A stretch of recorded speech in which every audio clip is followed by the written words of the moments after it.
स्वागत है आप सभी का ग्लोबल टेक के यूट्यूब चैनल पर। ये क्लास 22 है। इससे पहले की जो भी क्लासेस हुई हैं उनका प्लेलिस्ट बना दिया गया है ग्लोबल टेक यूट्यूब चैनल पर, आईटीआई इलेक्ट्रीशियन सेकेंड ईयर के नाम से। आप लोग जाकर वहां से कोई भी क्लास देख सकते हैं आसानी से। और क्लासेस देखने के बाद आप लोग थोड़ा सा शेयर और लाइक जरूर करते जाइए, क्योंकि इसी चीज़ से हम लोग को भी मोटिवेशन मिलता है कि आपके लिए बेहतर कर रहे हैं या और भी कुछ ऐड करने की ज़रूरत है। ठीक है, किसी भी क्लास के लिए आप लोगों को पीडीएफ डाउनलोड करना है तो पीडीएफ डाउनलोड करने के लिए आप लोग इस वेबसाइट का यूज करिए globaliti.org। इस वेबसाइट का यूज करके आप लोग आसानी से पीडीएफ भी डाउनलोड कर सकते हैं। कैसे डाउनलोड करना है ये आपको ऑलरेडी बता दिया गया है ऊपर के वीडियोज में, आप लोग जाके वहां से देख सकते हैं। ठीक है, चलिए देखते हैं। अभी तक हम लोगों ने फोर्थ सेमेस्टर का टोटल 20 क्वेश्चन कर लिए था। अब उससे आगे वाले क्वेश्चन देखने वाले हैं आज के लेक्चर में। देखिए, पहला ही क्वेश्चन है आपका कि दशमलव संख्या को बाइनरी नंबर में कैसे बदला जाता है। किसी भी यदि दशमलव कोई भी आपकी दशमलव संख्या है उसको बाइनरी में चेंज करना है तो आप क्या करते हो, 2 से भाग करते जाते हो, बाकी जो शेषफल आता है उसे आप लिखते जाते हो, है ना। 2 से भाग करते जाते हो और राइट साइड में जो शेषफल आता है उसको इनवर्स मतलब उल्टा लिख करके फिर आप अपना बाइनरी में चेंज कर लेते हो। तो डिवाइडिंग डेसिमल बाई 2, यहाँ पे सी ऑप्शन एकदम राइट बन जाएगा इस क्वेश्चन के लिए। ठीक है, एकदम राइट हो जाएगा सी ऑप्शन।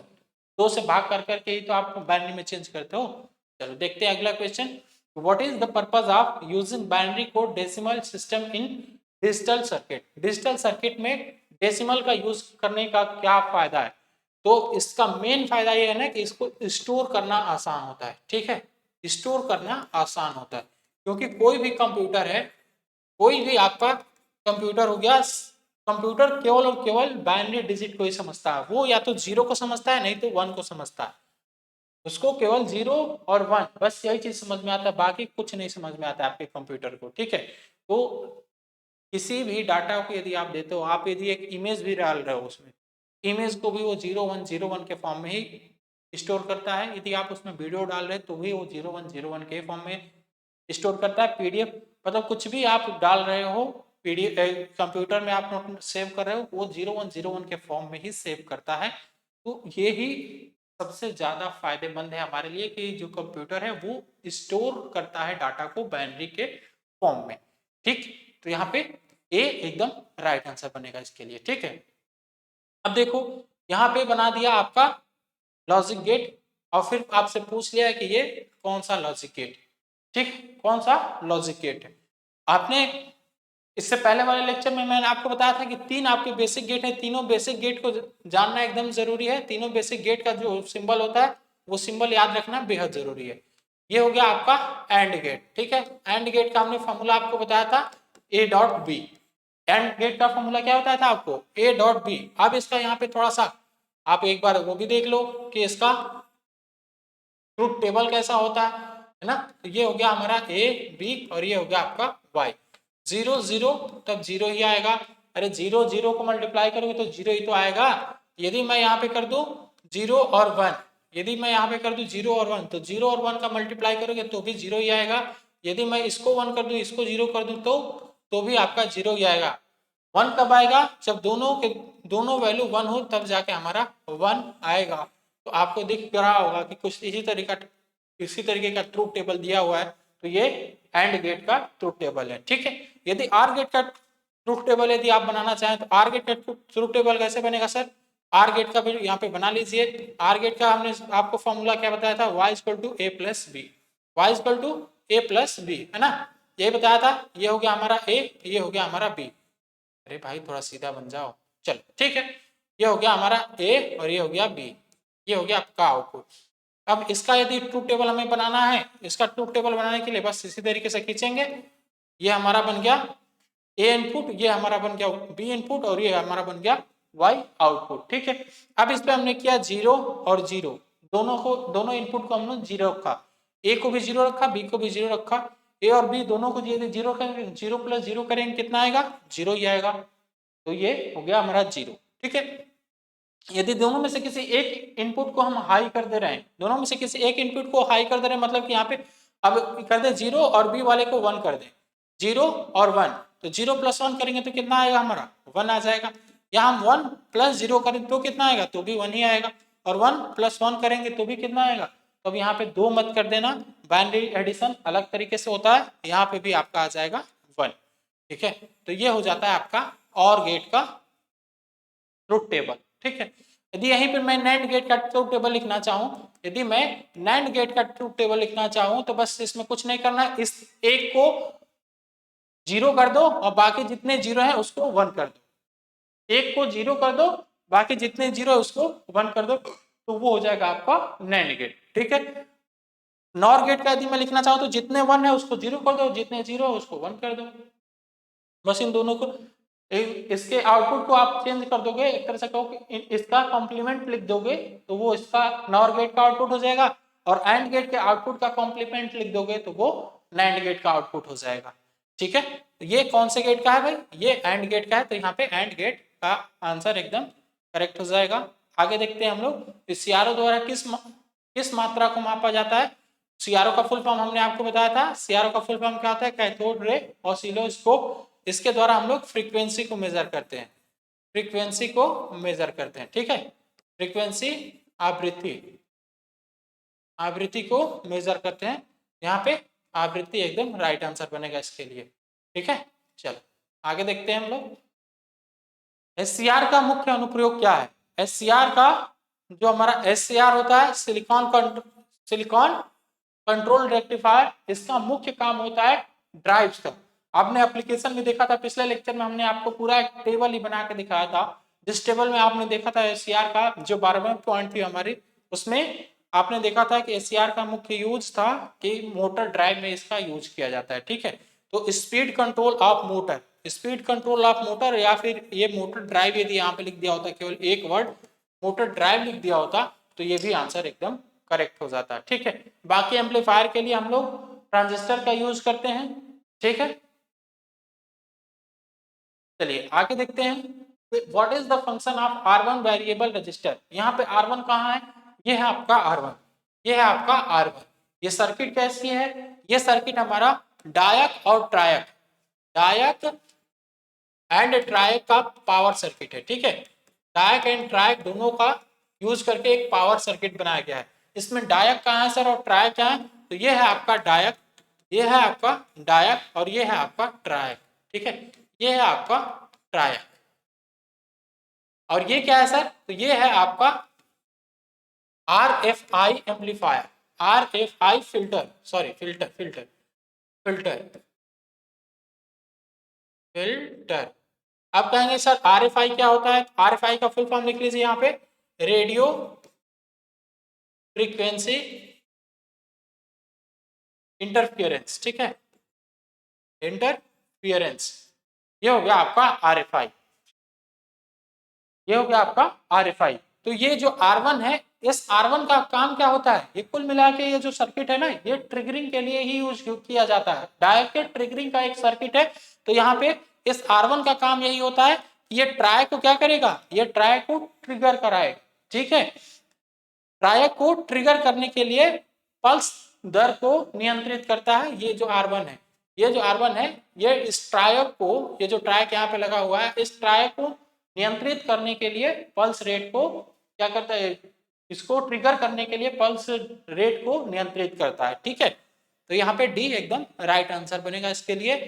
चलिए आगे देखते हैं, यहाँ पे बोला है कि ये जो L1 है, यहाँ पे L1 है, ये L1 C1 के साथ क्यों जुड़ा हुआ है, तो आपको ये दिख रहा होगा कि ये क्या है आपका, ये है आपका आउटपुट, और ये क्या है भाई, ये है आपका इनपुट साइड, ये है आपका इनपुट साइड। जब आउटपुट साइड से इनपुट साइड का कनेक्शन होता है तो उसी को आप लोग क्या कहते हो, उसी को तो आप लोग कहते हो फीडबैक, उसी को तो आप लोग कहते हो फीडबैक। जब आउटपुट साइड से इनपुट साइड का कनेक्शन होता है तो उसी को फीडबैक कहा जाता है। ठीक है, तो ये जो L1 से कनेक्शन हुआ ये क्या दर्शा रहा है, ये पॉजिटिव फीडबैक को दर्शा रहा है। ठीक है, पॉजिटिव फीडबैक को, पॉजिटिव फीडबैक कहाँ पे दिया है, यहाँ पे बी ऑप्शन में दिया गया है, प्रोवाइड पॉजिटिव फीडबैक। जहां पे भी सर्किट, किसी भी सर्किट में यदि आउटपुट का कनेक्शन इनपुट से किया गया तो ये सिंपली आप कह देंगे कि वहां फीडबैक की बात की गई है। अब पॉजिटिव फीडबैक है कि निगेटिव फीडबैक है, ये उसके बिहेवियर पे डिपेंड करता है। ठीक है, चलो कंडक्टर, सेमीकंडक्टर और इंसुलेटर के रूप में एक सामग्री तय करने के लिए मापदंड क्या है। एक सामग्री, ओहो देखो कितना छोटा सा क्वेश्चन है, बोला है कि कैसे आप पहचानते हो कि कोई भी एलिमेंट कंडक्टर है, सेमीकंडक्टर है या फिर इंसुलेटर है। तो भाई ये तरीका बहुत आसान है इसको पहचानने का। हमने आपको बताया था कि कोई भी आपका एलिमेंट है, उस एलिमेंट के लास्ट सेल में जैसे कि ये आपकी के एल एम एन ये 4 सेल होती है ना, किसी भी से, अरे यार ऐसे समझो, जैसे मान लो कि मैं यहाँ पे दे दिया एन ए सोडियम है ना, सोडियम का परमाणु मान कितना होता है 11, ठीक है। अब इसका मैं इलेक्ट्रॉनिक विन्यास यदि लिखना चाहूं तो 281 हो गया, 281 इसका इलेक्ट्रॉनिक विन्यास हो गया। तो जो इसका संयोजी कक्षा है, बैलेंस सेल जो है, बैलेंस सेल जिसको कहते हैं आप लोग संयोजी कक्षा, संयोजी कक्षा, ठीक है। तो संयोजी कक्षा में नंबर ऑफ इलेक्ट्रॉन्स डिसाइड करते हैं कि ये जो एलिमेंट है ये आपका कंडक्टर बनेगा, इंसुलेटर बनेगा या सेमीकंडक्टर बनेगा। कैसे डिसाइड करते हैं सर, ये चीज भी आप समझ लीजिए। यहाँ पे देखो, जब इसकी संख्या, जब बैलेंस बॉन्ड में या बैलेंस सेल में इलेक्ट्रॉन की संख्या 1 से लेके 3 तक होती है, 1 से लेके 3 तक होती है, तो वो जो एलिमेंट होते हैं हमारे, वो होते हैं आपके कंडक्टर। वो क्या होते हैं, कंडक्टर। जब बैलेंस सेल में इलेक्ट्रॉन की संख्या 1 से 3 तक होती है तो उसको कहते हैं आप लोग कंडक्टर। जब बैलेंस बॉन्ड में इलेक्ट्रॉन की संख्या 4 होती है तो उसे क्या कहते हैं, सेमी कंडक्टर, सेमी कंडक्टर। जब ये संख्या 5 से लेकर 7 तक होती है तब इसको क्या कहते हो आप लोग, तब इसको कह देते हो कि ये क्या है सर, ये है हमारा इंसुलेटर। ये क्या है सर, ये है आपका इंसुलेटर, ठीक है। बात समझ में आ गई। तो existence of balance electron in atom, existence of balance electron जो सबसे लास्ट वाली कक्षा में होता है उसी को तो बैलेंस इलेक्ट्रॉन कहते हैं। तो उसी के एग्जिस्टेंस को देख के हम लोग डिसाइड करते हैं कि ये हमारा जो एलिमेंट है, ये एलिमेंट कंडक्टर है, सेमीकंडक्टर है या फिर इंसुलेटर, ठीक है। चल आगे बढ़े। पी टाइप सेमीकंडक्टर बनाने के लिए किस डोपिंग सामग्री का यूज किया जाता है, तो हमने आपको बताया है कि पी टाइप सेमीकंडक्टर बनाने के लिए, पॉइंट आप फिर से नोट कर लीजिए क्योंकि 2 बार आ गया तो इसका मतलब है कि ये आपके लिए इंपॉर्टेंट है, ठीक है। पी टाइप सेमीकंडक्टर के लिए, सेमीकंडक्टर के लिए या सेमीकंडक्टर बनाने के लिए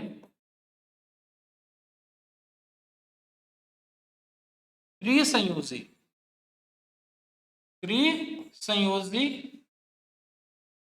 अशुद्धि मिलाई जाती है, शुद्धि मिलाई जाती है, ठीक है। त्रिसंयोजी अशुद्धि कौन कौन सी होती है, वो होते हैं आपका बोरान, एल्युमिनियम, गैलियम, ये आपके त्रिसंयोजी हैं, ठीक है। चल अगला पॉइंट लिख लो कि एन टाइप सेमीकंडक्टर बनाने के लिए, एन टाइप सेमीकंडक्टर बनाने के लिए, सेमीकंडक्टर बनाने के लिए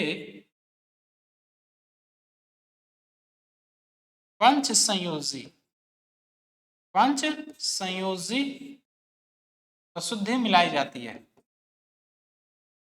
अशुद्धि मिलाई जाती है, ठीक है। पंच संयोजी अशुद्धि मिलाई जाती है। अब ये कौन कौन से होते हैं, ये होता है आपका नाइट्रोजन, फास्फोरस, आर्सेनिक, ठीक है। और आपका एंटीमनी, एंटीमनी भी आ जाता है इसी में, एंटीमनी, ठीक है। तो ये हो गया आपका पेंटावैलेंट, ये हो गया आपका पेंटावैलेंट एलिमेंट, और ये हो गया आपका ट्राईवैलेंट एलिमेंट। तो इस तरह की अशुद्धि, जब ट्राईवैलेंट वाली अशुद्धि मिलाई जाएगी तो हमारा पी टाइप का सेमीकंडक्टर बनेगा, और जब सेमीकंडक्टर में हम लोग पेंटावैलेंट टाइप का अशुद्धि मिलाएंगे तो उस समय हमारा एन टाइप का सेमीकंडक्टर बनेगा। तो यहाँ पे आपको दिख रहा होगा कि ट्राईवैलेंट कौन सा है, केवल और केवल बोरान ही ऐसा है जो ट्राईवैलेंट है, बाकी के सभी पेंटावैलेंट है। तो इन सभी को नेग्लेक्ट कर देंगे, यहाँ पे बोरान एकदम राइट आंसर बन जाएगा इस क्वेश्चन के लिए, boron is the right answer. चले आगे। प्रवर्धन के लिए एनपीएन ट्रांजिस्टर के लिए किस प्रकार की अभिनति का आवश्यकता होता है, ठीक है। प्रवर्धन के लिए, एम्प्लीफिकेशन के लिए किस प्रकार के एनपीएन ट्रांजिस्टर के लिए किस प्रकार के अभिनति की आवश्यकता होती है। ठीक है, देखो इस क्वेश्चन को करने से पहले थोड़ा सा आप लोग इसको देख लीजिए, तब थोड़ा ज्यादा क्लियरिटी आ जाएगी, तब थोड़ा ज्यादा क्लियरिटी आ जाएगी आपके। ठीक है, ये हो गया आपका एमीटर बेस, एमीटर बेस। ठीक है, ये हो गया आपका बेस और कलेक्टर। ठीक है, ये हो गया आपका बेस और कलेक्टर। ठीक है, इसको थोड़ा सा देख लीजिए, तब आप ज्यादा इस चीज को समझ पाएंगे, क्योंकि यहां से ये पता चलेगा कि कब हमारा ट्रांजिस्टर संतृप्त होता है, कब हमारा ट्रांजिस्टर एक्टिव मोड में होता है, और कब हमारा ट्रांजिस्टर विपरीत सक्रिय होता है, और कब विच्छेदित होता है। ठीक है, कब विच्छेदित होता है, ये चीज आप आसानी से समझ पाएंगे। ठीक है, चलिए, तो यहाँ पे ये चीज आप देख लिए होंगे। यहाँ पे देखिए, जब हमारा बेस पॉजिटिव रहे, एमीटर निगेटिव रहे, और कलेक्टर हमारा क्या रहे, पॉजिटिव रहे। बेस पॉजिटिव रहे, एमीटर निगेटिव रहे, और कलेक्टर पॉजिटिव रहे, मतलब कि बेस और कलेक्टर ये दोनों के दोनों पॉजिटिव होने चाहिए। केवल हमारा जो एमीटर है, ये टर्मिनल यदि हमारा निगेटिव है, तो उस समय जो ट्रांजिस्टर की कंडीशन बनती है, या जो ट्रांजिस्टर की संरचना बनती है, वो बन जाती है एम्प्लीफिकेशन वाली।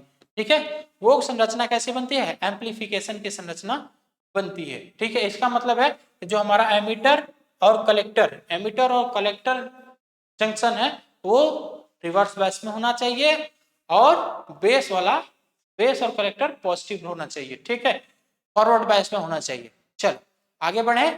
ट्रांजिस्टर सर्किट में फंक्शन का प्रकार क्या है। ये जो फंक्शन दिया हुआ है यहाँ पे आपको दिख रहा होगा कि ये आपका बेस है, ये क्या है, आपका बेस है। ठीक है, ये क्या है, आपका एमीटर, और ये क्या है, आपका कलेक्टर। तो बेस, कॉमन बेस कॉन्फ़िगरेशन है, ये ट्रांजिस्टर का कॉमन बेस कॉन्फ़िगरेशन है। तो कॉमन बेस कॉन्फ़िगरेशन हम लोग किस लिए यूज करते हैं, कॉमन बेस कॉन्फ़िगरेशन हम लोग स्विचिंग सर्किट के लिए यूज करते हैं। यहाँ पे ए एकदम राइट आंसर बनेगा इसका। एम्पलीफायर सर्किट में नकारात्मक फीडबैक की आवश्यकता क्यों होती है। पॉजिटिव नहीं, निगेटिव फीडबैक की बात क्या है यहाँ पे, किसकी बात क्या है भाई, निगेटिव फीडबैक की। निगेटिव फीडबैक की आवश्यकता क्यों होती है, ये आपसे क्वेश्चन में पूछा है।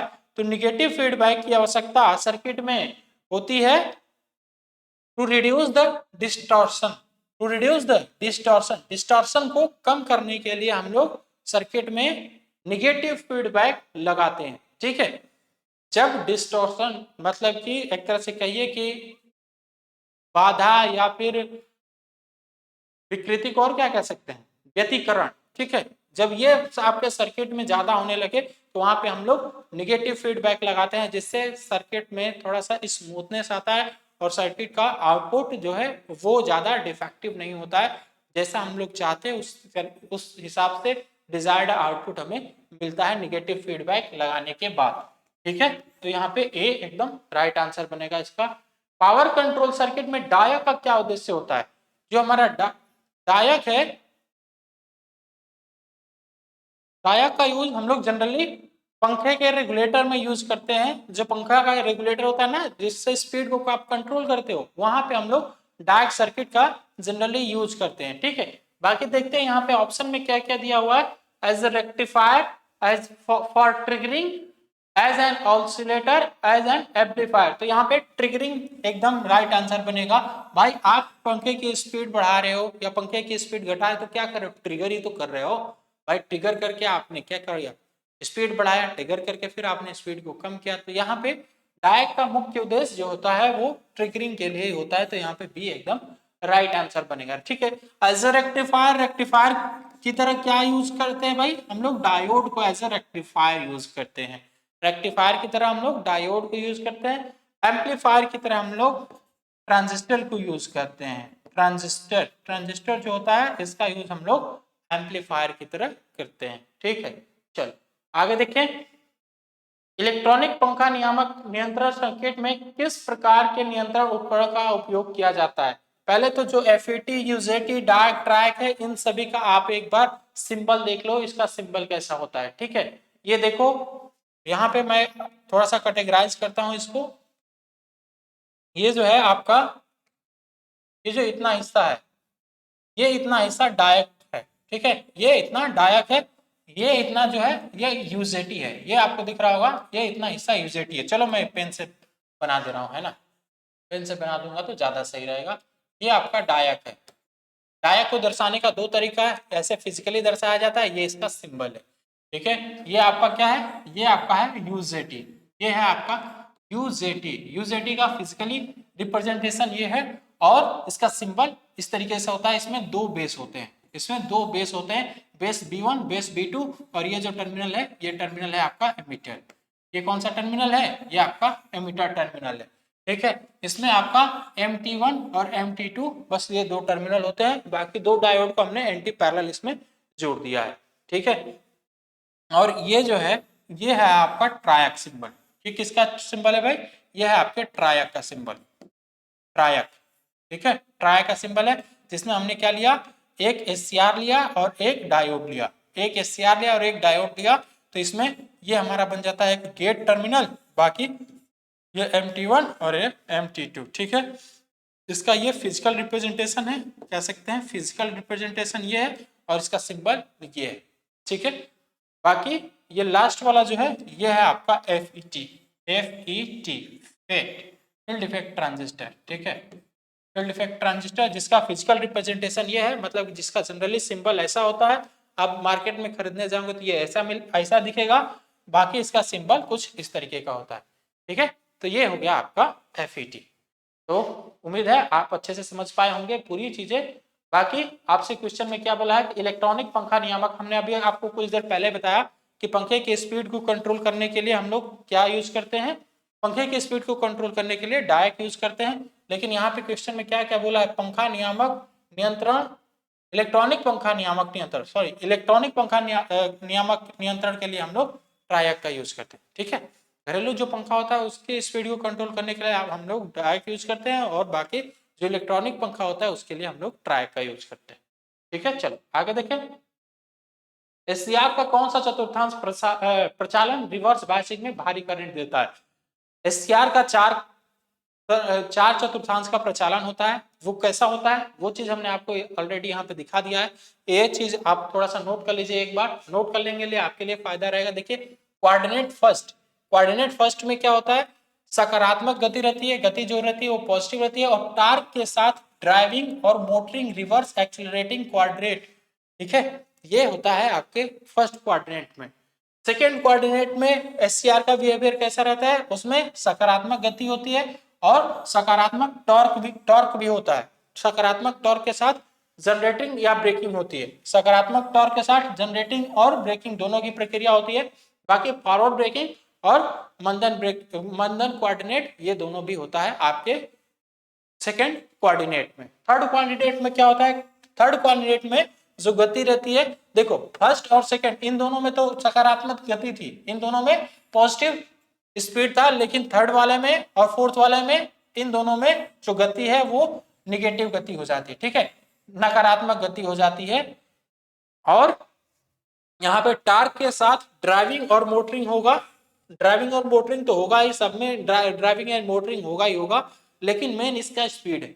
मेन इसका क्या है, स्पीड। स्पीड किस किस कोऑर्डिनेट में पॉजिटिव रहती है, फर्स्ट एंड सेकंड में। किस पे निगेटिव रहती है, सेकंड और फोर्थ, थर्ड और फोर्थ में, थर्ड और फोर्थ में, ठीक है। तो ये जो चारों इसका कोऑर्डिनेट का बिहेवियर है, ये बिहेवियर हमने आपको टेबल में दिखा दिया है। इस चीज का स्क्रीनशॉट लेके आप लोग जरूर रख लीजिए। बाकी इस क्वेश्चन का आंसर क्या बन जाएगा, इस क्वेश्चन का आंसर बन जाएगा तीसरा चतुर्थांश, ठीक है। तीसरा चतुर्थांश यहाँ पे भी एकदम राइट आंसर बन जाएगा इसके लिए, ठीक है।